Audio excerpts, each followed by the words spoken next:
Welcome to Rust Buster's installation guide for GM's 2003 to 2014 1500 vans. Before you begin, if you are uncomfortable performing any of these procedures, we strongly suggest seeking a qualified professional. Make sure you have all required tools and utilities and follow all manufacturer safety precautions. Step 1.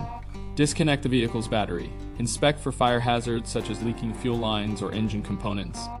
Repair or remove any hazards before starting.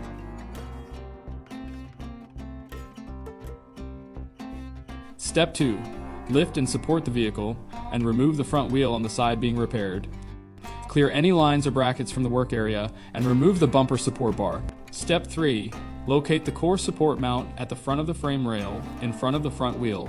Unbolt the core support mount and bushing from the core support. Then, cut the factory mount from the frame at its base and remove it.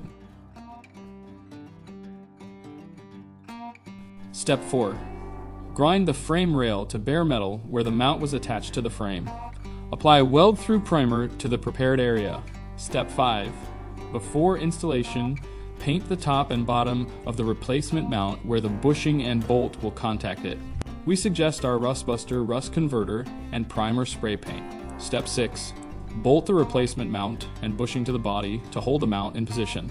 Following proper welding procedure, tack weld the mount in place. Verify alignment, then fully weld all contact points between the mount and frame rail. Step 7. Paint the remaining exposed areas of the mount with rust protectant.